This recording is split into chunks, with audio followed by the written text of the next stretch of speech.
السلام علیکم ورحمۃ اللہ وبرکاتہ۔ شیخ، ہمارے لائبریری کے پیج پہ ایک بہن کا سوال ہے، کہتی ہیں کہ بعض لوگ دین کا کام بھی کرتے ہیں اور ساتھ میں لڑکیوں کے ساتھ افیئر بھی چلا رہے ہوتے ہیں، تو ان کے بارے میں دین کیا رہنمائی کرتا ہے؟ اس کا رہنمائی کریں، جواب نکالیں۔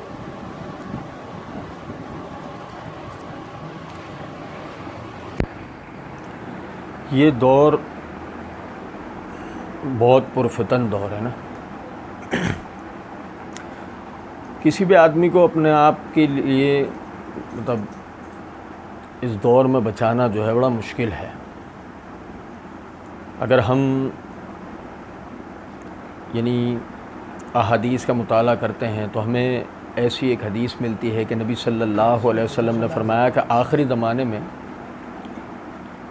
تم لوگوں کے لیے اپنے ایمان کو بچانا اس طریقے سے ہوگا جیسے ایک آدمی آگ کا انگارہ اپنے ہاتھ میں لے کر چلے، تو بالکل وہ کیفیت جو ہے وہ آج کل جو ہے وہ ایک ایماندار آدمی کی ہے۔ ہمارے ارد گرد جو ہے وہ جس طریقے کا ماحول ہے، ایک آدمی کا اپنی آنکھ، کان، زبان، ہاتھوں اور اپنے نفس کا حفاظت کرنا بڑا مشکل ہے، لیکن آپ اس بات کو سمجھیں کہ اس کا قطعی مطلب یہ نہیں ہے کہ آدمی اللہ کا ڈر اپنے دل سے نکال دے۔ اللہ کا ڈر جو ہے وہ سب چیزوں سے اوپر ہے۔ جہاں تک بات ہے کہ دین کا کام کرنے والے جو بھائی ہیں وہ جو ہے وہ عورتوں سے وہ فون پر باتیں کر رہے ہیں یا اس طرح کا کوئی معاملہ ہے، تو ہم جواب کو دو حصوں میں تقسیم کر دیتے ہیں۔ پہلے حصے میں جو ہمارے دیندار بھائی ہیں ان کو سمجھنا چاہیے۔ اب جو دیکھیں سورہ بقرہ کی آیت نمبر 44 ہے، اللہ رب العزت نے فرمایا اتامرون الناس بالبر وتنسون انفسکم وانتم تتلون الکتاب افلا تعقلون۔ اللہ رب العزت نے فرمایا کہ تم لوگوں کو نیکیوں کا حکم دیتے ہو اور اپنے آپ کو بھول جاتے ہو، اور حالانکہ تم کتاب کا مطالعہ کرتے ہو، تم کتاب پڑھتے ہو، افلا تعقلون، پھر تم عقل حاصل کیوں نہیں کرتے؟ دیکھیں اس آیت میں اللہ رب العزت نے ان لوگوں کو کہ جو دین کا نام لینے والے ہیں، دین کی بات کرنے والے ہیں اور لوگوں کو اچھائیوں کی طرف ترغیب دلانے والے ہیں لیکن خود ان اچھائیوں پر عمل نہیں کرتے، تو اللہ رب العزت نے انہیں یہاں پر تنبیہ کی ہے۔ اسی طریقے سے یہ سورہ صف کی آیت نمبر 2 اور 3 ہے۔ اللہ رب العزت نے فرمایا یا ایھا الذین آمنوا لما تقولون ما لا تفعلون۔ اے وہ لوگوں جو ایمان کا دعویٰ کرتے ہو، اے ایمان والوں، لما تقولون ما لا تفعلون، تم وہ بات کیوں کہتے ہو جو تم کرتے نہیں ہو؟ کبر مقتا عند اللہ ان تقولوا ما لا تفعلون۔ اللہ کے نزدیک اللہ کو یہ چیز بڑی سخت ناپسند ہے کہ آدمی وہ بات کا کہے جو خود کرتا نہ ہو۔ اب لازمی سی بات ہے کہ اگر ہم لوگوں کو نیکی پرہیزگاری کی بات سمجھائیں اور خود ہمارے اندر پرہیزگاری کی کیفیت نہ ہو تو سوچیں پھر بات کا ہماری فائدہ کیا بچے گا۔ اچھا، پھر آپ یہاں دیکھیں اللہ رب العزت نے سورہ ہود میں شعیب علیہ السلام کا ذکر کیا اور ان کے ذکر کے اندر فرمایا کہ جب انہوں نے اپنی قوم کو نیکی کی طرف توجہ دلائی، نماز روزے ان تمام باتوں کی طرف توجہ دلائی، اور قوم نے ان کی مخالفت کی اور قوم نے ان سے کہا کہ یہ تمام چیزیں یہ ہمیں مت بتائیے، تو چھوڑ دیں، تو جو شعیب علیہ السلام نے ان کو جواب دیا وہ دیکھیں، فرمایا وما اريد ان اخالفكم الى ما انهاكم عنه، کہ وہ اپنی قوم سے کہتے ہیں کہ میں جس چیز کے بارے میں تمہیں منع کرتا ہوں یہ کیسے ہو سکتا ہے کہ میں خود اس کے خلاف چلا جاؤں؟ ایک چیز سے میں تمہیں روک رہا ہوں، میں وہی کام کیسے کروں گا؟ آپ سمجھیں ذرا اس بات کو۔ تو یہاں غور طلب نکتہ ہے کہ ایک آدمی جو باقاعدہ مبلغ ہے، جو دعوت و تبلیغ کا کام کرتا ہے، اس کو اس بات کو زیادہ سمجھنا چاہیے کہ بھائی دیکھیں آپ باقاعدہ ریپریزنٹیو ہیں، نمائندہ ہیں اپنی دین اور منہج کے۔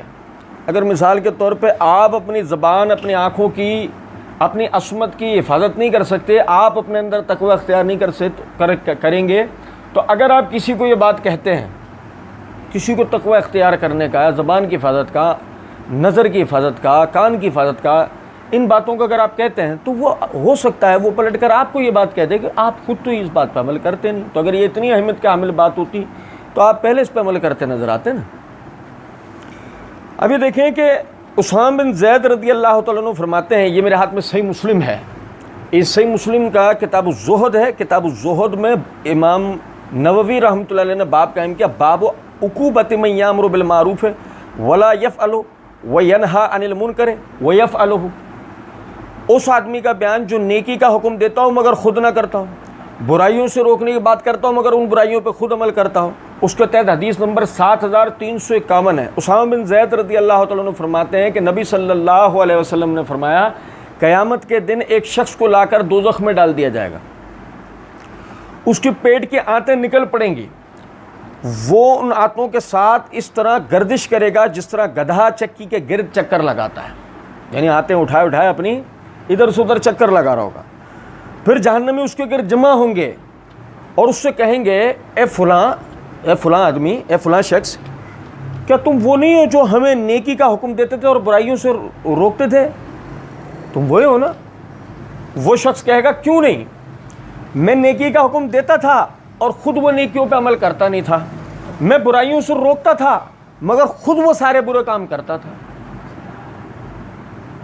اب دیکھیں، غور طلب نکتہ ہے، ایسا آدمی جو نیکیوں کا حکم دیتا ہو، برائیوں سے روکتا ہو، وہ خود نیکیاں نہ کرتا ہو یا خود برائیاں کرتا ہو، اس کے لیے جہنم کے عذاب کا منظر تک آ گیا ہے کہ بھئی آپ سمجھے، اور صحیح حدیث ہے، مسلم کی روایت ہے کہ اس کے لیے عذاب کا منظر تک آ گیا ہے کہ قیامت کے دن اسے جہنم میں اس کیفیت میں پھینکا جائے گا کہ اس کا پیٹ پھٹ پڑے گا، آنتیں اس کے ہاتھوں میں ہوگی، وہ اپنی آنتیں اٹھائے ادھر سے ادھر وہ گھوم رہا ہوگا، اور لوگ اس کو پہچانیں گے، پہچاننے والے اس کو کہیں گے کہ بھائی تم تو ہمیں یعنی نیک باتوں کا حکم دیتے تھے، برائیوں سے روکتے تھے، پھر یہ کیا؟ وہ جواب میں کہے گا، بات یہ ہے کہ میں خود جو ہے اس پہ عمل نہیں کرتا تھا، ساری بات کہتا تھا، عمل نہیں کرتا تھا۔ پھر اسی طریقے سے آپ یہ دیکھیں، یہ صحیح ابن حبان ہے، اس صحیح ابن حبان میں کتاب الاسراء یعنی معراج کی جو احادیث ہیں ان کا جہاں ذکر آتا ہے تو اس کے تحت یہ حدیث نمبر 53 ہے کہ انس بن مالک رضی اللہ تعالیٰ عنہ فرماتے ہیں کہ نبی صلی اللہ علیہ وسلم نے فرمایا، رأیت لیلۃ اسریٰ بی رجالا تکرز شفاہم بمقارض من النار، کہ میں نے معراج والی رات کو ایسے لوگوں کو دیکھا کہ جن کے ہونٹوں پر جہنم کی آگ کی کینچیاں چلائی جا رہی تھیں۔ فقلت من ہؤلاء یا جبرائیل، تب میں نے کہا، اے جبرائیل یہ کون لوگ ہیں؟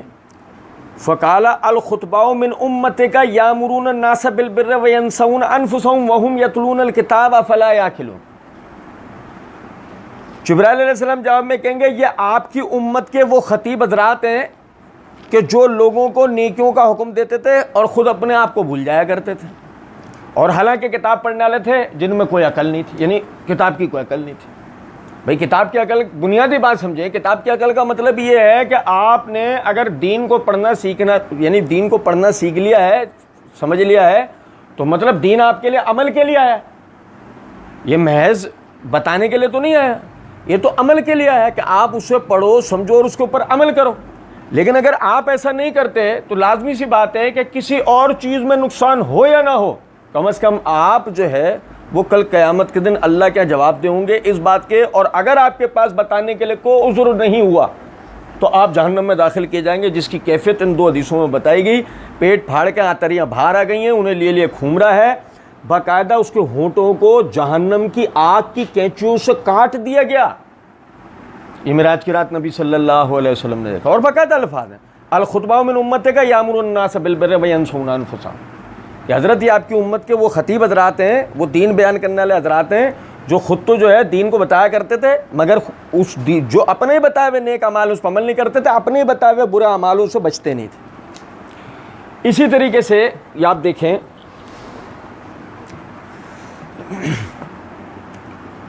یہ دوسرا جو ہے حصہ ہے ہمارے جواب کا، اس کو سمجھنے کی ضرورت ہے بہت غور طلب بات ہے.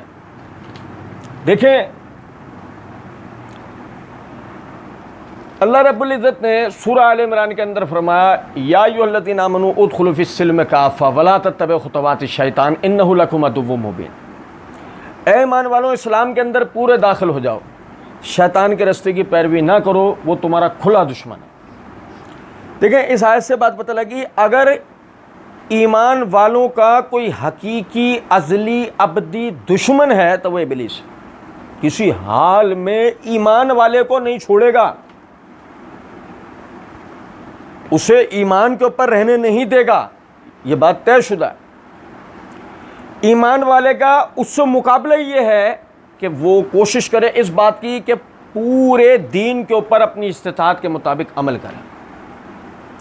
اور دیکھیں غور طلب نقطہ ہے, سب سے پہلا حملہ جو اللہ رب العزت نے اس کا بتایا ہے سورہ اعراف کی آیت نمبر 26 اور 27 بہت اہمیت کا حامل ہے کہ اللہ رب العزت نے فرمایا یا بنی آدم قد انزلنا علیکم لباسا یواری سوآتکم وریشا. غور طلب بات ہے, اللہ رب العزت نے فرمایا اے اولاد آدم ہم نے تمہارے لیے لباس کو پیدا کیا تاکہ تمہارے بدن کو پردے سے چھپائے. وَلِبَاسُ التَّقْوَى ذَلِكَ خیر, غور طلب نکتہ ہے, وَلِبَاسُ التَّقْوَى ذَلِكَ خیر, اس سے بھی بہتر تقوی کا لباس ہے, اس سے بھی بہتر. اب دیکھو ایک میری پہلے بات سمجھیں, اصل میں عربی زبان میں لباس کہتے ہیں ڈھانپنے والی چیز, وہ چیز جو ڈھانپے اسے لباس کہا جاتا ہے. اور آپ دیکھیں وہ لباس التقویٰ ذالک خیر, تقوی کا معنی کیا ہے؟ تقوی کا معنی یہ ہے کہ ایک آدمی اللہ سے ڈر کر اللہ کے منع کردہ کاموں سے باز آ جائے, چھوڑ دے انہیں, نہ کرے, اس کو کہتے ہیں تقوی. فرمایا اچھا اب تقوی کا دیکھو فائدہ کیا ہے, اللہ نے بتایا وَلِبَاسُ التَّقْوَى ذَلِكَ خَيْرٌ, تقوی کا لباس اس لباس سے جو تم پہنتے ہو اس سے بھی بہتر ہے. کیوں؟ کیونکہ غور طلب نکتہ ہے کہ آپ کے بد اعمال آپ کا لباس نہیں چھپا سکتے, آپ کے جو بد اعمال ہیں ان کو آپ کا لباس نہیں چھپا سکتا. لیکن اگر آپ تقوی اور پرہیزگاری کی زندگی بسر کریں, گناہوں کی زندگی کو چھوڑ دیں, تو یہ تقوی آپ کے ان گناہوں پہ غالب آ جاتا ہے. ہم اپنی ذاتی معمول کی زندگی کے اندر دیکھتے ہیں کہ ایک آدمی جو باقاعدہ دین کی طرف آ جائے, عملی زندگی بسر کرنا شروع ہو جائے, کوئی آدمی بھی جو ایک سمجھدار سلیم الفطرت قسم کا آدمی ہے اس کے ماضی کو سامنے رکھ کے اس سے کبھی بھی بات نہیں کرتا, بلکہ ہمیشہ اس کی تعریف کرتا ہے, یار ماشاءاللہ بھائی اللہ نے آپ کو استقامت دیا, ماشاءاللہ اتنے اچھے ہو گئے, عمل والے ہو گئے. تو کیا پتہ لگا وَلِبَاسُ التَّقْوَى ذَلِكَ خیر, کہ تقوی کا لباس اس لباس سے بھی بہتر ہے.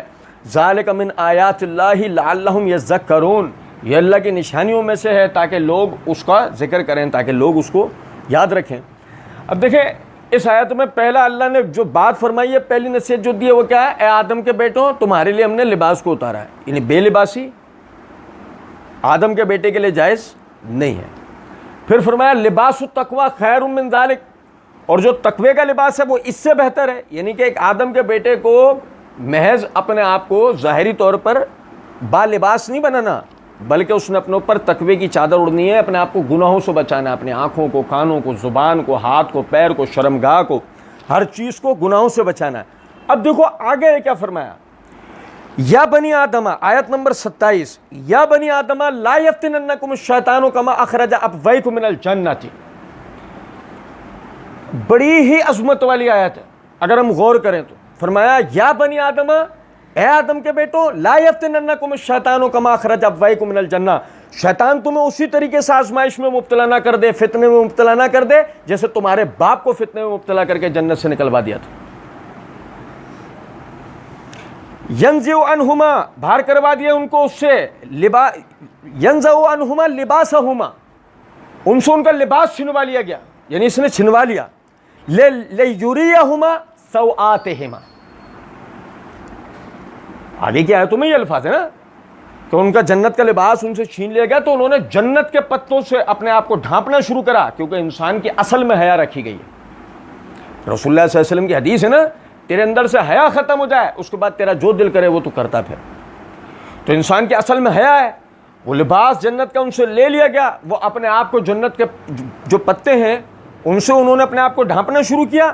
تو دیکھو اللہ نے اس کی منظر کشی کس طرح کی ہے، فرمایا کہ شیطان نے ان کو فتنے میں مبتلا کرا، تو سب سے پہلا کام ان کے ساتھ کیا ہوا، ینزع عنہما لباسہما، ان کا لباس ان سے چھنوایا، کس لیے، لیریہما سوآتہما، تاکہ ایک دوسرے کے پردے ایک دوسرے کو دکھائے، تاکہ ایک دوسرے کے آدم اور ان کی بیوی ان کے پردے ایک دوسرے کو یعنی سب کے لیے کھلا کر دے، کہ فرشتے جنات، آپ بات سمجھ رہے ہیں۔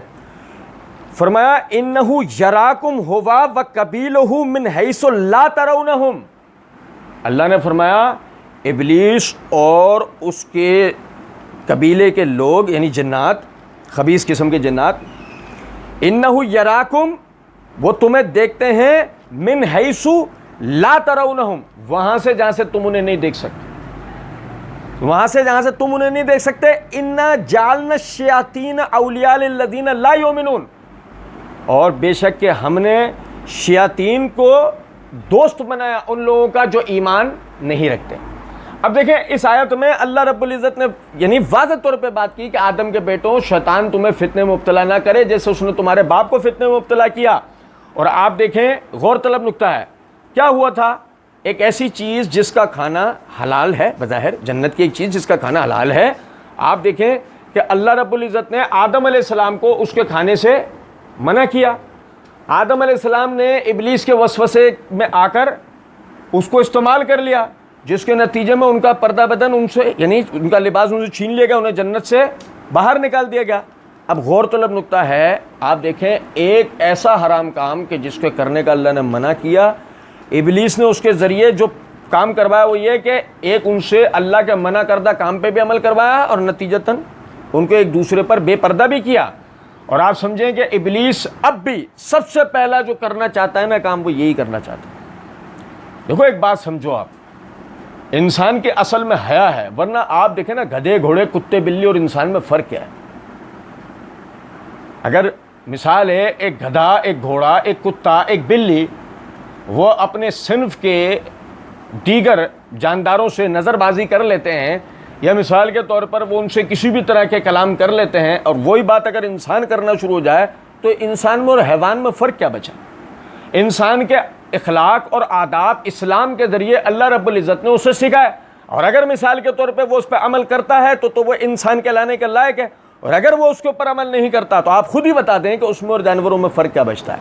اسی طریقے سے آپ یہ دیکھیں، یہ سنن ترمذی ہے، اس سنن ترمذی کتاب الفتن میں امام ترمذی نے باب قائم کیا، باب فی لزوم الجماعت، اس کے تحت حدیث نمبر 2269، نبی صلی اللہ علیہ وآلہ وسلم نے فرمایا، خبردار کوئی شخص کسی عورت کے ساتھ تنہا نہیں ہوتا مگر ان میں تیسرا شیطان ہوتا ہے۔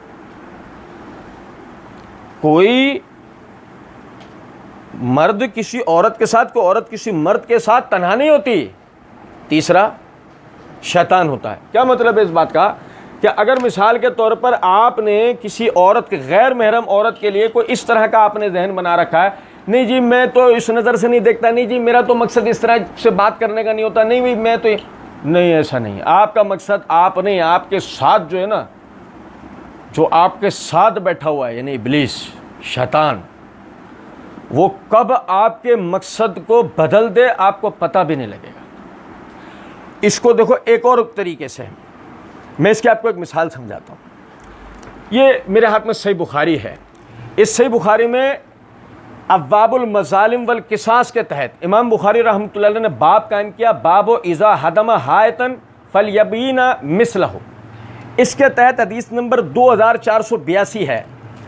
ابو ہریرہ رضی اللہ، نبی اکرم صلی اللہ علیہ وسلم نے فرمایا کہ بنی اسرائیل میں ایک صاحب تھے جن کا نام جریج تھا، سریانی پروناؤنسیشن جارج، ٹھیک ہے۔ بنی اسرائیل میں ایک صاحب تھے جن کا نام جریج تھا، وہ نماز پڑھ رہے تھے کہ ان کی والدہ آئیں اور انہیں پکارا، انہوں نے جواب نہیں دیا، سوچتے رہے کہ جواب دوں یا نماز پڑھتا رہوں۔ پھر وہ دوبارہ آئیں اور غصے میں بد دعا کر گئیں کہ اے اللہ اسے موت نہ آئے جب تک یہ کسی بد کردار عورت کا منہ نہ دیکھ لے۔